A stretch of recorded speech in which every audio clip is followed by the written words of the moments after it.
التحقت الجامعة الإسلامية كلية التربية قسم اللغة العربية. العمل كنت أعمل شركة حوالة قرن إكسبريس. في المستقبل أود أن أكون بروفيسور. أشكر وأهنئ لجميع من ساهم على تمويل أيتام الإمام النووي، خاصة المديرين وجمعية الإمام النووي والمعلمين والطلاب، وخاصة الذين يقومون الآن في هذا المركز.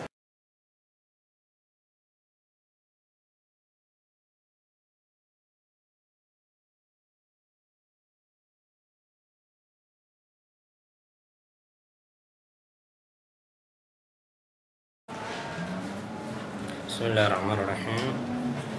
magacay waxaa la yiraahdaa Cabdinuur Maxamed Daahir, waxaana ka mid ahaa raggii agoontii waxaan ka soo bartay kuna soo barbaray kuleejadii Imaam Nawawi. Markaan imaanahay kuleejka soo galahayna da'daydu waa 12 jir ilaa meelahaas ay ahayd. haddana nin weyn oo 30 dhaafay ayaan ahay. waxaana waxbarashada ku soo gaaray ilaa dugsi hoose. dugsi dhexena waxaa ka soo dhigtay Shaafici iyo ilaa dugsi sare. maantana waxaa ahay nin xaasle oo 3 ilmood joogaan, ganacsada oo dhinaca suuqa bakaaraha dhinaca qaybaha dhararka iyo ka ganacsada. waxaan jeclahay inaan ganacsigayga iyo meheradayda hadda ku sii jiraan sii wado. marka waxaan u mahadcelinayaa dhammaan maamulkii Imaam Nawawi ee soo qacan qabtay ee soo gaarsiiyay ilaa heer aan isku filnaan karno. waxaan dal iyo dawladba ha joogaan kuwii dalka joogay oo qacanta u hayay iyo kuwii dawladda ka soo taakurinayay. bismillahir rahmanir rahim, alhamdulillahi rabbil alamin, wa bihi nasta'inu ala umuri dunya wa din, sallallahu alaihi wa sallam ala nabiyyina muhammadin wa ala alihi wa sahbihi wa sallam ajma'in. wa ba'd. magacay waa Maxamuud Macalin Maxamed Xasan. waxaan ka mid ahaa agoontii Imaam Nawawi. waxaan kusoo biiray 95 anoo 9 jira ayaan Imaam Nawawi kusoo biiray. waxaan kusoo gaaray ilaa fasalka 8 ayaan kusoo gaaray. markii dambeetana asaga ruuxiisa markii iskuulka laga dhigay oo dugsi sare lagu soo biiriyay ayaa haddana kusoo laabtay mar labaad.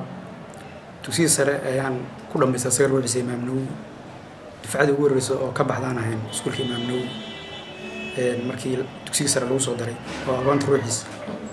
banaalida ayaan ahayn. shaqadaydu hadda ilaa haddeer weli meeshaydaan ka gureeyayaa oo arday ayaan ahay. waxaan jaamacadda bilaabay maxaa la dhahaa Banaadir University Faculty of Computer Science 2008. haddana waxaan noo dhiman 3 sano 3 bilood ayaan digriga nooga dhiman. haddii ilaahay idmo waan rajeynayna mar dhow inaan ka qalin jebino haddii ilaahay noo fududeeyo. bismillaahi rahmaani rahiim, alxamdulillaahi rabbil caalamiin, uma salaatu wasalaamu calaa ashrafil anbiyaa wal mursaliin, amma bacd. magacayga hore waa Yaasiin Nuur Ciise, kana tirsanay ardadii ka qalin jebisay kuleejka African kuleejka Imaam Nawawi raacay al-aytaam ee ku tiila xaafadda KBB gaaraan Hodan degmada. waxaan aad iyo aad xaqiiqda ugu faraxsanahay mar labaad in maamulkeena sharafta leh oo dib iskuuna keenay kana warbixino xaaladii guud ahaan aan soo marnay. waxaan marka hore u mahadcelinayaa dhammaan asxaabtayda oo inta joogtay inta maqan ee dib jirto iyo raggii tarbiyada islaamkana soo baray sida macallinkii Axmed Maxamed aan ilaaw karin, macallimiinteena quraanka soo bartay, raggii cuntada noo kari jiray, raggii nadaafadda iyo guud ahaan rag iyo dumar inta Allah intii ka qayb qaatay kuleeshkaas. kuleeshka markaan soo galay waxaan jiray 11 jir. maantana waa dareemi kartiin halka aan maraayo waa 20 sano aan jiraa bila iyo raacsan 30 iska dheh. xaqiiqada kuleeshka waxaan ku bilaabay wax la tamhiid oo ka hooseeya fasal koowaad, waayo markaan imaana xataa maan qori karin ba ta ja ha saas awgeed ayaa tilmiidii lay gelshay ayaan dhameeyey muddo 6 bilood kadib ayaa fasalka koowaad ka bilaabay ilaa aan ka gaaro dugsiga fasalka 6aad ayaan college ku gaaray sidoo kale quraanka ayaa halkaas ku bilaabay oo bitajwiid oo macallinkii macallin Axmed Khayrilaasi ii bilaabay ilaa aan ka dhameeyey college ayaan ku dhameeyey 98 ayaan college-kaas ka soo baxay kadib waxaan ku biiray iskuulka Maxamuud Xarbi aan isku dhex ka dhameeyey kadibna waxaan bilaabay dugsiga sare Axmed Gurey oo halkaas dugsiga sareas aan ugu baxay 2004 waxaan bilaabay jaamacadda Maxadka Simad Waagor ahay hadda la baxay University of Simad halkaas ayaan waxaan ka dhameeyey Bachelor Degree of Business Administration 2005-2006 dan kadib ayaan waxaan bilaabay 7kii aakhirkeeda ayaan waxaan ku dhameeyey waxaan bilaabay 8kii bilowgeed ayaan shaqo waxaan ka bilaabay Africa Muslim Agency waxaana ka shaqeynaya college ku taala Buula Mareer aan ka soo noqday ku xigeen maamul ku xigeen ama mas'uul qadamaad sidii loo yaqaan bismillaah alxamdulillaah wasalaatu wasalaamu calaa rasuulillaah wa bacd magacayga waxaa la yidhaahdaa Jibriil Ismaaciil Sheekh Nuur waxaan ka mid ahaa ardaydii Imaam Nawawi wax ku soo bartay Imaam Nawawi waxaa la geeyey anigoo jira 9 sano waxaan ka bilaabay iskuulka galaaska koowaad waxaan nooga baxay ilaa 8aad dugsiga sare waxaan ka dhameystay iskuulka Imaam Shaafici marka waxaan dhameeyey iskuulka sare 2005tii kabacdi waxaan waxbarasho jaamacad ma sii aadin qurbahaas ilaa Kenya iyo wadamo kale ayaan sii aaday wax badan kuma sii maqnaan hadda waxaan joogaa dalka 3 bilood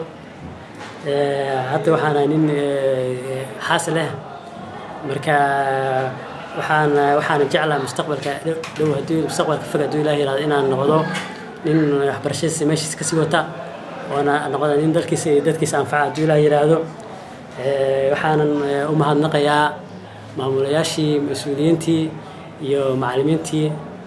Imaam Nawawi waxna soo baray in Ilaahay khayr ka siiyo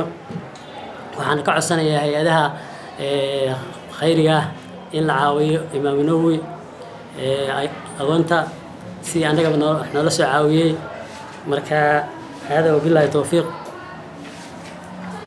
marka barnaamijkan oo dhan wuxuu isugu yimid khayr uu isugu yimid haddii kulanka farxa uu noqdo iyo haddii maaragtay waxqabad dambe la rajaynayo uu noqdo ana la dadaalo sidaan markii ku kaftamayay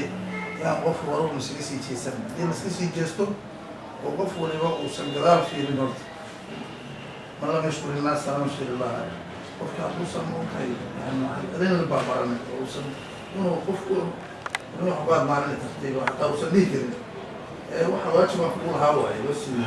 laa shukra cala alwaajib tawfiiq oo socdo yani marka dambe waxaa dambe waa iska baabaxay waana wali tijaabana yani ilaahay qadriga asaga abuuray asaga iskale isku doonka soo faya marka waana abaal marinaya kii u sujuuda iyo kii caabuda iyo kii anaad noqda marka mar kastaba mahadnaqa iyo khayrka iyo in la isxusuusta iyo miyo waxbaad maalin karta iyo waxaasi aad bay maaragta waxay u noqonayaan wax naafica marka hala dadaalo maskaxdiina aada uga shaqaysiiya wax badan baa idiin baxa odayaashaan duqoobayo meesha fadhiyaan idinkeedi sugayaan hataa laftooda waa dadka xisaabta dadkay ku xisaabtamayaan baa hataa ku jirtaa marka leanna xooliisa qofka mar hadduu tago ninka muxuu soo qabtay shaqadii uu soo qabtay inuu wax ka rabo soo ma markaas billahi tawfiiq wasalaam عليكم السلام ورحمة الله. بسم الله الرحمن الرحيم الحمد لله رب العالمين والصلاة والسلام على أشرف المرسلين نبينا محمد وعلى آله ومن تبعهم بإحسان إلى يوم الدين. هذه أدمان وفرح سنة إلهي إن مريه كصوب حي أغونتي لسوء تربييني مدة دير أيب كاملة إن المانتك كلان لي لأنه هذه ayaan ugu faraxsannahay qaybtaas oo noloshoodiina meel wanaagsan ay u marayso rajadooda mustaqbalkuna aada u sarreyso aad baan wax farxadda ay u tahay waxaan rajaynaynaa maantay cadad yar baa iskugu timaadeen magaalada waa buuxdaa dal iyo dibadba waa la jiraa inaad isku xir yeelataan inaad wada xiriirtaan inaad soo xasuusataan xaruntii waxbarasho jaaniska idin fidisay iyo maamulkii iyo macallimiintii inaad dib u soo xasuusataan inaad noqotaan kuwa bulshada guud ahaaneed anfaca gaar ahaanna xaruntii ay ku barbaareen wax u tara waxaan idinkula dardaarmaynaa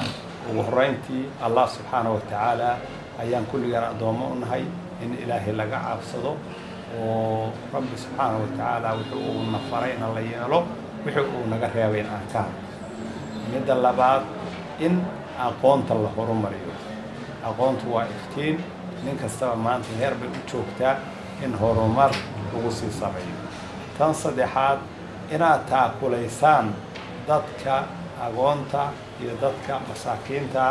sida shalayba aad markaad u baahnaydeen dad idin la midho ay taakulayn idinku geysanayeen idin gacan qabanayeen kulligiin waxaad dareensan tihiin xaaladdii aad ku sugnaydeen iyo sida ilaahay subxaanahu wa tacaala uu fursad idin siiyey ayaa dareensan tihiin waxaa laydinka rabaa marka saas oo kale inaad u gacan qabataan dadka masaakiinta iyo agoonta waxaan idin rajaynayaa khayr iyo mustaqbal wanaagsan iyo kulan wanaagsan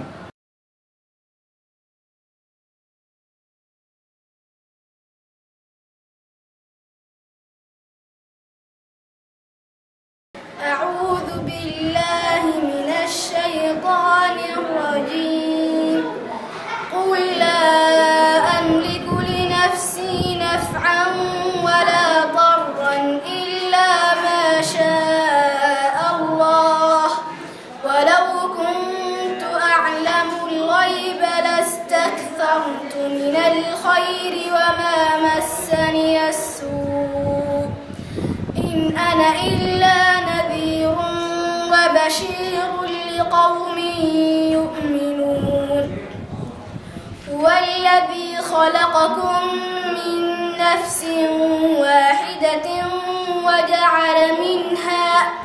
وجعل منها زوجها ليسكن إليها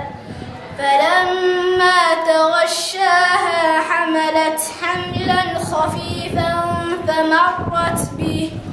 فلما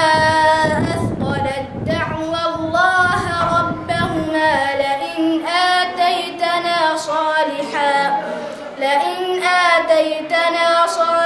لنكونن من الشاكرين وإذ قال إبراهيم رب أرني كيف تحيي الموتى قال أولم تؤمن قال بلى ولكن ليطمئن قلبي قال فخذ أربعة من الطير فصرهن إليك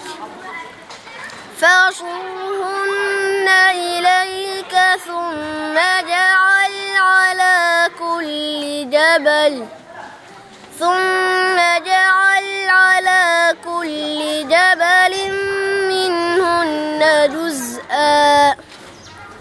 منهن جزءا ثم ادعهن يأتينك سعيا واعلم أن الله عزيز حكيم